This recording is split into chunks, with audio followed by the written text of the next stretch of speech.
একদমই পছন্দ নয়। সোনু, আমি তোমার কষ্টটা বুঝি, কিন্তু আমি কি করব বলো? আমার হাত পা একদম বাঁধা। আমারও তো ভালো লাগে না তোমাকে এইভাবে একা ছেড়ে চলে যেতে, কিন্তু আমাকে যেতেই হবে। আমার কাজটাই যে এরকম। আর তাছাড়া মাত্র 6টা মাসেরই তো ব্যাপার। দেখো, খুব তাড়াতাড়ি কেটে যাবে একে অপরের কথা ভাবতে ভাবতে। আমরা বুঝতেও পারবো না। আচ্ছা বলো তো, তোমার জন্য শহর থেকে কি নিয়ে আসবো? তুমি ঠিকঠাক ফেরত চলে আসো, সেটাই আমার জন্য সবকিছু।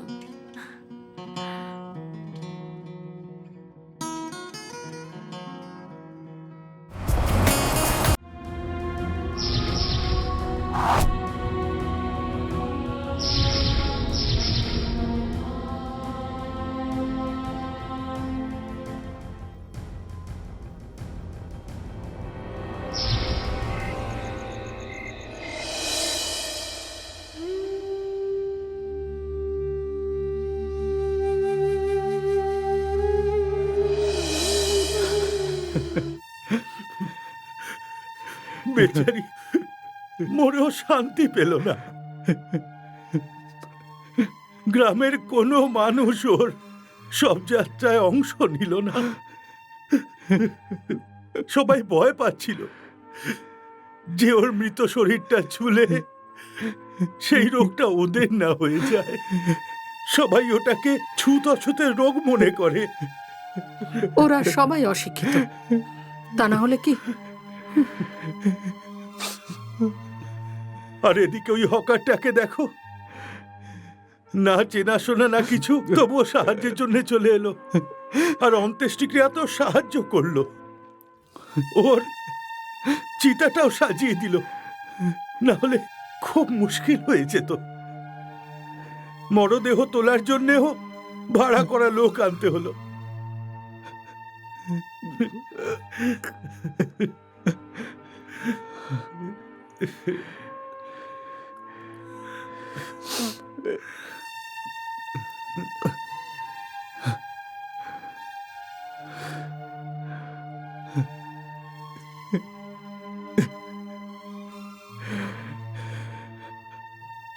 বারে হেমন্ত, তুই তো একদম সুপার উত্তম বেরোলি।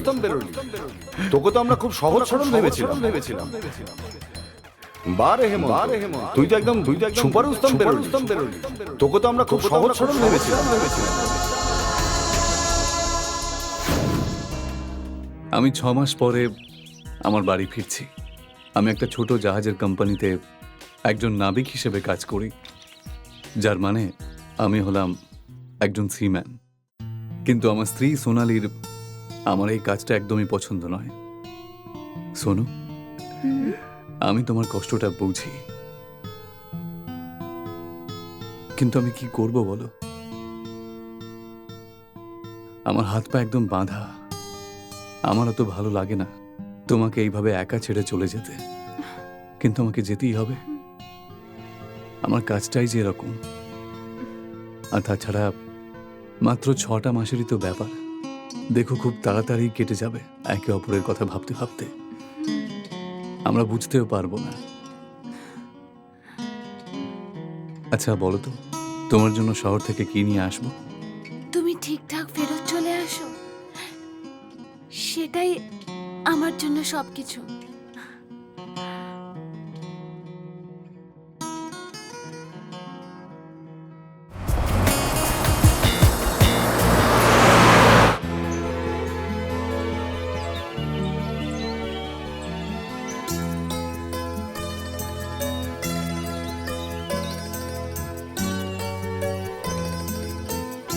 দাদা এসে গেছে।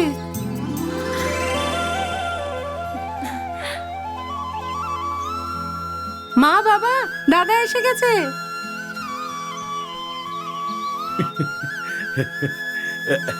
ভালো থাক বাবা।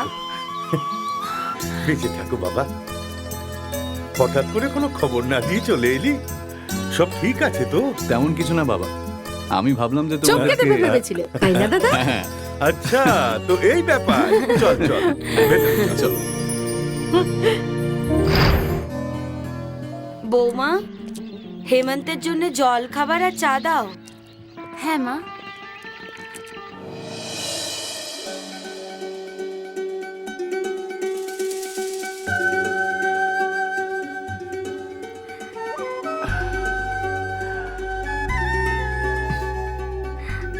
কেমন আছো সোনু? ভালো আছি গো। আর তুমি? আমি তোমাকে ছাড়া কি করে ভালো থাকি বলো? তোমার কথা খুব মনে পড়তো। তোমার কথাও আমার খুব মনে আসতো। সত্যি?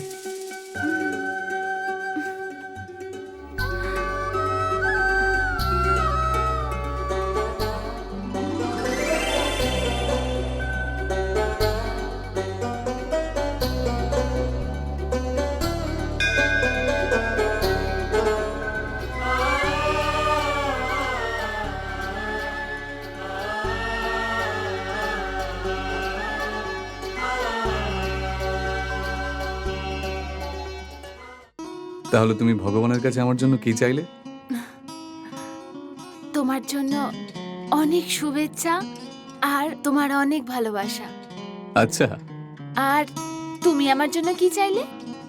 আমি আমি তোমার জন্য এটাই চাইলাম যে তোমার এই সৌন্দর্য যেন সারা জীবন থাকে, আর যত তাড়াতাড়ি সম্ভব আমরা যেন মা বাবা হয়ে যাই।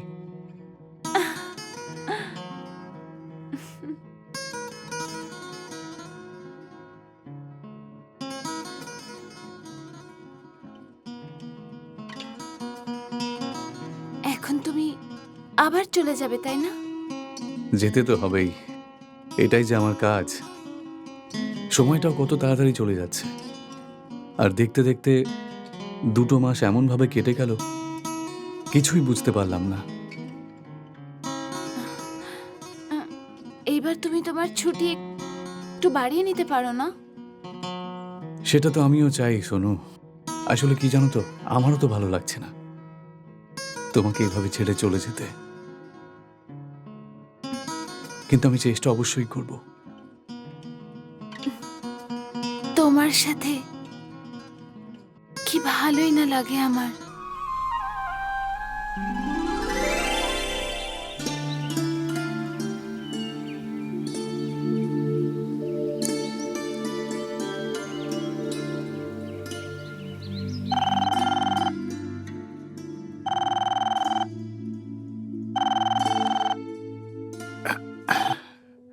হ্যালো, হ্যাঁ আমি হেমন্ত স্যার।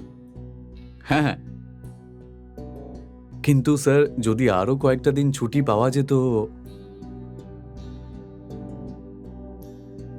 হ্যাঁ, ওকে স্যার, ঠিক আছে স্যার, আমি পৌঁছে যাব। ঠিক আছে স্যার। হ্যাঁ, কি ব্যাপার? কার ফোন ছিল? কোম্পানি থেকে ফোন করেছিল, কালকে অফিসে রিপোর্টিং এর জন্য ডেকে পাঠিয়েছে। কালকে সকালে আমায় এখান থেকে বেরোতে হবে। 2 মাসও হলো না আর কোম্পানি থেকে ডেকে নিল। কোম্পানি থেকে যখন ডেকেছে তখন তো যেতেই হবে। সেটা ঠিকই, আর 2-4 দিন থাকলে। মা, বৌদি বমি করছে। হুম।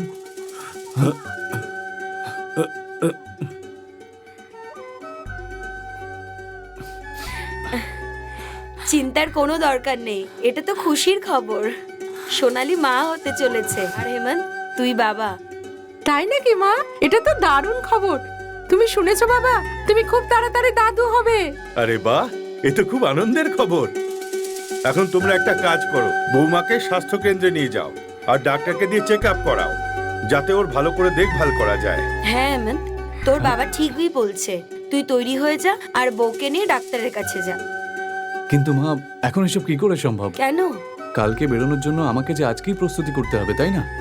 এলআইসি এজেন্টের সাথে দেখা করতে হবে, ব্যাংকে যেতে হবে, অনেক কাজ রয়েছে মা। ঠিক আছে, আমি রমাকে বলছি, ওই নিয়ে যাবে।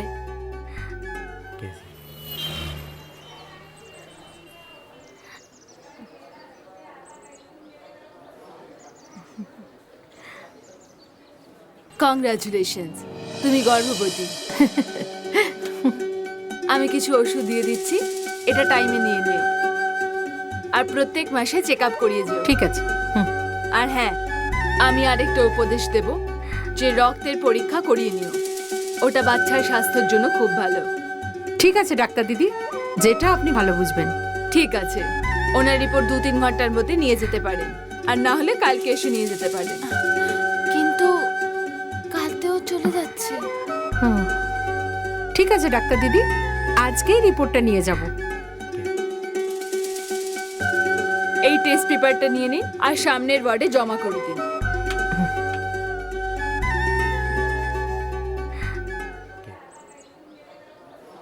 আমার খুব খারাপ লাগছে এই কথা বলতে। সোনালির রক্তে HIV পজিটিভ পাওয়া গেছে। এটা কিভাবে হতে পারে ডাক্তার দিদি? দেখুন, রক্তের রিপোর্ট তো তাই বলছে। এই রক্তের রিপোর্টটা ভুল চলে আসেনি না। তো? এরকম রিপোর্ট কখনো ভুল হতে পারে না। এটা খুব খুঁটিয়ে পরীক্ষা করা হয়। I am really very sorry. Owner husband কি করেন? ও একটা জাহাজের নাবিক। আচ্ছা, মানে বেশিরভাগ সময় বাইরেই থাকেন। হ্যাঁ, এই 4-6 মাইনে বাইরেই থাকে, কিন্তু ওর স্বামী খুব ভালো একজন। দেখুন, যাই হোক, যে কোনো কিছু হতে পারে। একজন হাজবেন্ড নিজের ওয়াইফের থেকে এত মাস দূরে থাকলে যা কিছু হতে পারে। কিন্তু সোনালির সাথে যা কিছু হয়েছে ওটা ঠিক হয়নি। আর এরকম পরিস্থিতিতে গর্ভবতী হওয়া ঠিক নয়। এই অবস্থায় বাচ্চারও HIV পজিটিভ হতে পারে। বেচারি কি কি স্বপ্ন দেখে এখানে এসেছিল, আর কি হয়ে গেল। ডাক্তার দিদি, যেটা আপনি বলবেন। দেখুন, সোনালির এখন সাহসের প্রয়োজন। সোনালি, তুমি ভেতরে যাও আর টেবিলে শুয়ে পড়ো। যা মা, যা যা, কাঁদিস না, যা।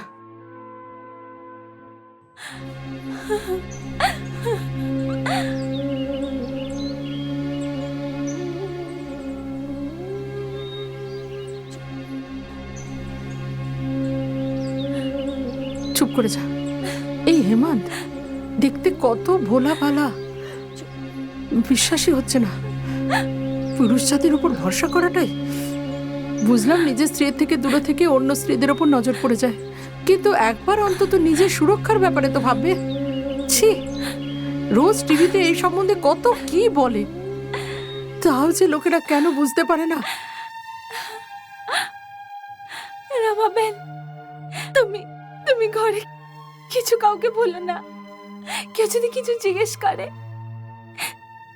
তাহলে যে কোনো বাহানা বানিয়ে দিয়া, কিন্তু এটা বলো না কি কি আমার আমার আমার শেষ করে দিল।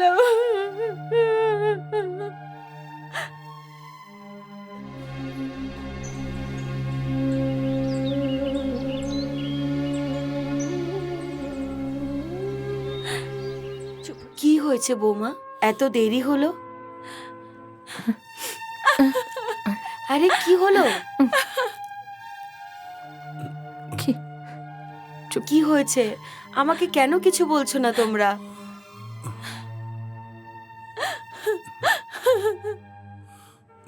কিছু না,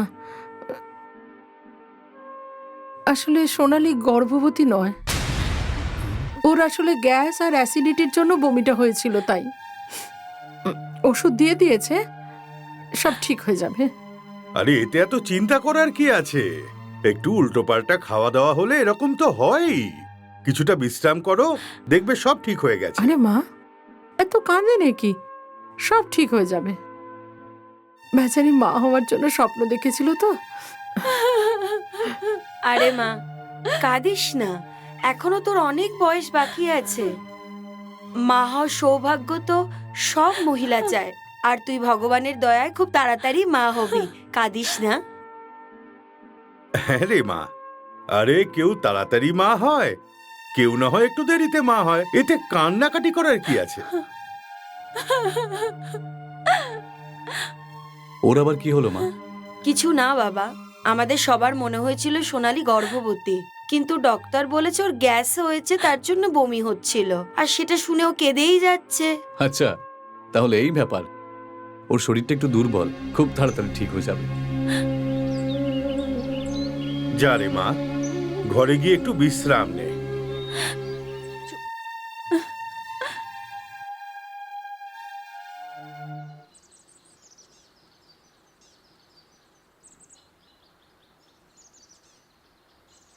কি ব্যাপার, অনেক দেরি করলে? সব ঠিক আছে তো? কিচ্ছু ঠিক নেই, কিচ্ছু না। এই হেমন্ত, যত সাদাসিধা আমরা ওকে ভাবি ততটাও নয়। কি ব্যাপার, সোজাসুজি বলবে কিছু? কি হয়েছে? সোনালির রক্তে এইডসের জীবাণু পাওয়া গেছে। কি বলছো? ওই অভাগে কি করে জানবে? যে তার স্বামীকে দেবতা ভাবছিল, সেই ওর মধ্যে এই ভয়ঙ্কর রোগটা ছড়িয়ে দিয়ে গেছে। তাহলে কি হেমন্ত রোগ? তা নয় তো কি, ওর জন্যই তো এই ভয়ঙ্কর রোগটা সোনালির মধ্যে চলে এসছে। কাউকে ভরসা করা উচিত বলো তো? যে পুরুষ নিজের স্ত্রীর থেকে 4-6 মাইনে দূরে থাকবে, সে তো বাজে মেয়েদের চক্করে পড়ে যাবে, তাই না? বেচারি কত স্বপ্ন দেখেছিল মা হওয়ার। বাড়িতে তো সবাই জেনে গেছে নিশ্চয়ই। ঘরে আমি কি বলতাম যে সোনালির রক্তে এইডসের জীবাণু পাওয়া গেছে? মিথ্যে বলতে হলো। বললাম গ্যাস আর অ্যাসিডিটি বেড়ে যাওয়ার জন্য সোনালির বমি হচ্ছিল। ও বেচারি আমার কাছে হাত জোড় করে অনুরোধ করছিল যে ঘরে যেন এই কথাটা কাউকে আমি না বলি। এই রকম রোগকে কতদিন লুকিয়ে রাখবে? একদিন না একদিন তো জানতেই পারবে। এসব কি সোনালি? মানছি এটা একটা খারাপ খবর, কিন্তু আমাদের তো আর বয়স পেরিয়ে যাচ্ছে না। আজ নয়তো কাল আমাদের বাচ্চা হবেই হবে। এই নিয়ে এত কান্নাকাটি করার তো কোনো দরকার নেই। সোনালি, এই সোনালি, এই শোনো, তুমি এখনো কাঁদছো? দেখো, কালকে আমি চলে যাব। আমি চাই যে তুমি আমাকে হাসি মুখে বিদায় জানাও, না হলে তোমার এই চোখের জল আমায় ভীষণ কষ্ট দেবে। 6 মাস আমি কি করে কাটাবো? এসো, আমরা এসব ভুলে নিজেদের ভালোবাসায় হারিয়ে যাই। আমার শরীর ঠিক নেই। সব ঠিক হয়ে যাবে।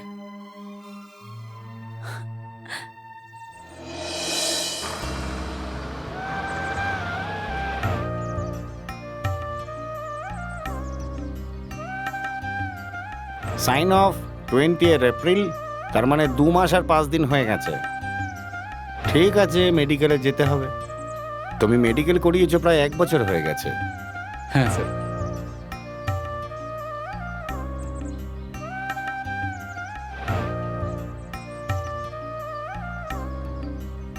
জানো তো মেডিকেল কোথায় হয়? হ্যাঁ জানি sir. Thank you sir. Tandel, তোমার রিপোর্টে কিন্তু অনেক গন্ডগোল আছে। গন্ডগোল? তোমার রক্তে তো HIV পজিটিভ আছে। কিন্তু স্যার, এটা কি করে হতে পারে? এটা আমি কি করে বলতে পারি? তোমার রিপোর্ট তো তাই বলছে যে তুমি HIV পজিটিভ ইনফেক্টেড।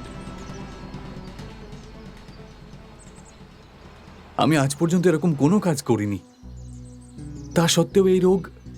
আর স্যার, এই রিপোর্টটা ভুলও তো হতে পারে। দেখো, তোমার জায়গায় অন্য কেউ হলে এটাই বলতো, কিন্তু এই রিপোর্টটা ভুল হতে পারে না। মানছি তুমি সত্যি বলছো, কিন্তু তুমি হলে সিম্যান, সেই জন্য কেউ তোমার কথা শুনবেই না। আমাকে বিশ্বাস করুন স্যার। আমার বিশ্বাসে অবিশ্বাসে কি যায় আসে? যা কিছু রিপোর্টে লেখা আছে সেটাই মেনে চলবো আমরা। যাও, বড়বাবুর সঙ্গে দেখা করো।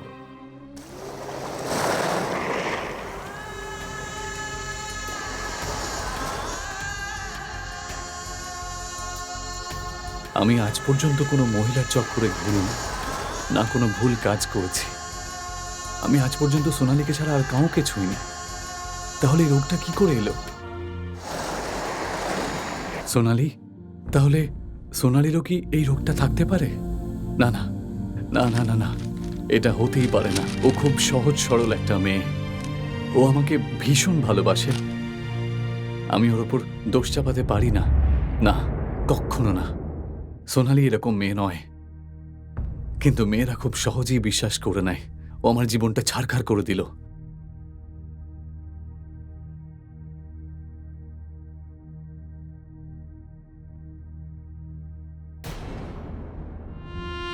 কি ব্যাপার রে বাবা, আবার তুই ফিরে এলি? শরীর ঠিক আছে তো? খারাপ কিছু ঘটেছে? কি হয়েছে বাবা? কি হয়েছে? যে ভুল আমি করিনি সেই ভুলের শাস্তি আমায় পেতে হচ্ছে। কিসের শাস্তি বাবা? জিজ্ঞেস করো তোমার এই লক্ষ্মী বৌমাকে, যে আমার জীবনটা নষ্ট করে দিল। কিন্তু কি করেছে ও? এই অলক্ষীটার জন্য আজকে আমাকে এই দিন দেখতে হচ্ছে। জানি না গ্রামে কার কার সাথে ফষ্টি নষ্ট করে বেরিয়েছে, এর জন্য আজকে আমাকে এই দিনটা দেখতে হচ্ছে। হেমন্ত, কি আজে বাজে কথা বলছিস? এইভাবে কেউ কথা বলে? হ্যাঁ, আমি ঠিক বলছি বাবা। একদম চুপ। বৌমার সম্বন্ধে একটা খারাপ কথা বলবি না। তোর লজ্জা হওয়া উচিত। লক্ষ্মী প্রতিমার মতো বৌমার ওপর তুই কলঙ্ক দিচ্ছিস। কলঙ্ক? কলঙ্ক তো ওই আমার উপর লাগিয়ে দিল, এইডস এর মতন মারাত্মক রোগ দিয়ে। কি? হ্যাঁ বাবা, আমার রক্তে HIV পজিটিভ পাওয়া গেছে। যার কারণ ও তোমার লক্ষ্মী বৌমা। তুই নিশ্চয়ই কোথাও ভুল করছিস। এই বেচারি তো কখনো কোনো পরপুরুষের দিকে চোখ তুলেও তাকায়নি, আর তুই এত বড় লাঞ্ছনা লাগাচ্ছিস ওর ওপর। তা নয় তো কি, আমি কি এর জন্য দায়ী? এটা তো তুই সব থেকে ভালো জানবি। ঠিক আছে, তাহলে ওর রক্তের পরীক্ষা করা হোক। কোনো দরকার নেই। সোনালি এইডস এর পেশেন্ট, ওর রক্তে এইডস এর জীবাণু পাওয়া গেছে। এটা কি বলছো রমা? হ্যাঁ কাকি, ওই দিন সোনালি সত্যিই গর্ভবতী ছিল, কিন্তু ব্লাড টেস্ট করে যখন জানা গেল যে ওর রক্তে এইডস এর জীবাণু পাওয়া গেছে, তখন ডাক্তার আমাদের বলল যে সোনালির গর্ভে যে বাচ্চা বড় হচ্ছে তারও এইডস হয়ে যাবে, তাই জন্য বাচ্চা রাখা ঠিক হবে না। এত কিছু ঘটে গেছে আর তুমি আমাদের একবারও বললে না? কি বলবে তোমাদের, যে ও মা হওয়ার আগেই আর এতদিনের বিশ্বাস ভেঙে চুরমার হয়ে গেছে? কি করতো? মিথ্যে বলতে হয়েছে ওকে। কিন্তু এই সব কিছুর জন্য দায়ী ওই, আর আমার জীবনটাকে নষ্ট একমাত্র ওই করলো। হেমন্ত, এটা তোমার ভুল বিচার হচ্ছে। সোনালির বিষয়ে তুমি এরকম ভাবতে পারো না। তা নয় তো কি, এই সব কিছুর জন্য আমি দায়ী? সেটা তো তুমি খুব ভালো করেই জানো। আমাকে বিশ্বাস করুন রমা বৌদি, আমি আজ অব্দি সোনালি ছাড়া কোনোদিন কোনো মেয়ের সাথে সম্পর্ক রাখিনি, আর না কোনো ভুল কাজ করেছি। বিশ্বাস? হুঁ, যে স্বামী তার বউয়ের কাছ থেকে 6-7 মাইনা দূরে থাকে, সে কি অন্য নারীর প্রতি আকৃষ্ট হবে না? আমাকে বলতে চাও? কোনো প্রমাণ তোমার কাছে আছে নাকি? আমি আমার মা বাবা দিব্যি করে বলছি। এটাও সত্যি। বৌমার উপর আমাদের পুরো বিশ্বাস আছে।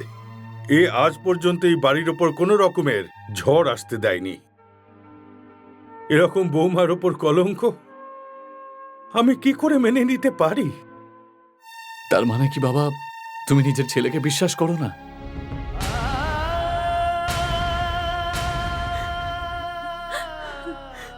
আমাদের হেমন্তকে বিশ্বাস করতে হবে। ও এইভাবে ওর নিজের বাবা মায়ের মিথ্যে দিব্যি নেবে না। নিশ্চয়ই কোথাও কিছু একটা গন্ডগোল হচ্ছে। নীলেশ দাদা, আমি নির্দোষ। বাবা, আমাকে বিশ্বাস করো।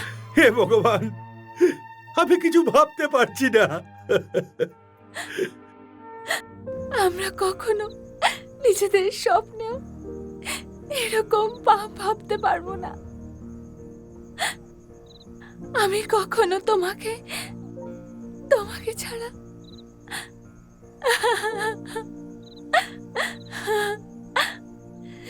তুমি এসব কি করে ভাবলে?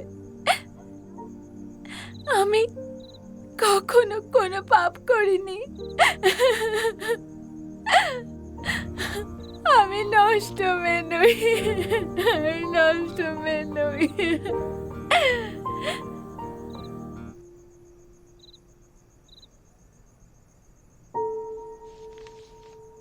কি ভাবছো? হেমন্ত আর সোনালির বিষয়ে ওদের জন্য খারাপ লাগছে। সারাটা জীবন এইভাবে ভুগতে হবে। আমি শুধু শুধু হেমান্তের উপর দোষ দিলাম। ওসব তো ঠিক আছে রমা, কিন্তু হেমন্ত বলছিল যে ও এরকম কোনো কাজ যখন করেনি তাহলে এরকম রোগ হলো কি করে। যেখানে আজ মানুষের মধ্যে এই রোগটা নিয়ে সতর্কতা বেড়েছে, সেখানে কে চাইবে না নিজের সুরক্ষা? এরকম জায়গায় যাওয়ার মতো লোকেরা, এই রকম কাজ করা লোকেরা নিজেদের সুরক্ষা নিয়ে সবার আগে চিন্তা করে। তারা সুরক্ষার সরঞ্জাম সঙ্গে নিয়ে যায় যাতে তারা সুরক্ষিত থাকে। এই বিষয়ে অনেক কম লোক সচেতন। মানুষের মধ্যে এই সচেতনতা বাড়ানো প্রয়োজন। হেমন্ত, তুমি সোনালির বিষয়ে যা ভাবছো সেটা ভুল ভাবছো। সোনালি গ্রামের একটা সিধে সাদা মেয়ে। ওর চরিত্রতে বিশ্বাস না করা ওর সাথে অন্যায় হবে। হেমন্ত, আমরা সবাই এটাও জানি যে তুমিও নির্দোষ, তুমি এরকম কোনো কাজ করনি। কিন্তু কি জানো তো, এটাকে একটা অ্যাক্সিডেন্ট ছাড়া আর কিছু বলা যায় না, যেটা কারোর গাফিলতির কারণে হয়ে থাকে। হেমন্ত, আমি হেলথ সেন্টার গেছিলাম, সেখানে কিছু তথ্য পেয়েছি এই রোগটার বিষয়ে। এই রোগটা সংক্রমিত মানুষের সঙ্গে সম্পর্ক গড়া ছাড়াও আরো অনেক রকমভাবে হয়ে থাকে। যেমন সংক্রমিত ব্যক্তির থেকে রক্ত নিলে, সংক্রমিত মায়ের গর্ভ থেকে, সংক্রমিত সুইয়ের থেকে, আর সংক্রমিত ব্লেড থেকেও এই রোগ হতে পারে। এবার তোমাদের দুজনকে খুব সাবধানে থাকতে হবে। একে অপরের পাশে বিশ্বাস আর ভালোবাসার সঙ্গে, এটাই তোমাদের দুজনকে ভালো রাখবে।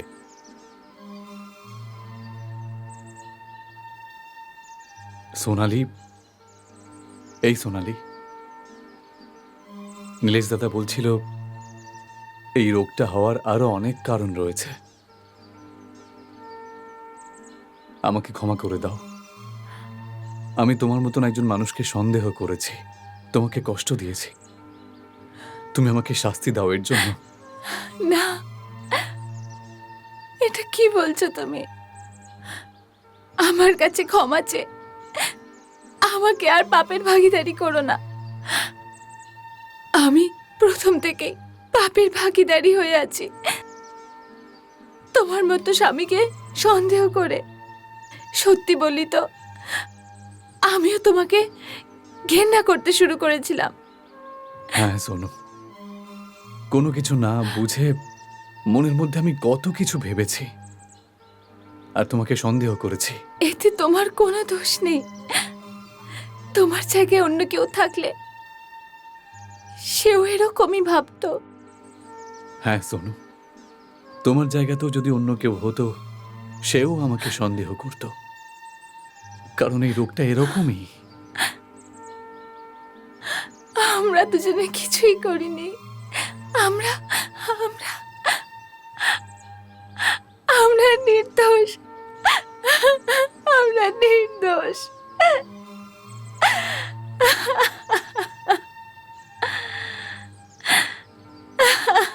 আরে সোনালি, আরে হেমন্ত, হেভি মস্তি করেছিস হ্যাঁ জাহাজে চাকরি করে। শুনলাম হেমন্তের কোনো ভয়ঙ্কর ছোঁয়াচে রোগ হয়েছে, যেটাকে এইডস বলে। শহরে তো এই রোগটাকে নিয়ে খুব চর্চা হচ্ছে। সালা এরা বাইরে যায় আর নোংরা নিয়ে ফেরে।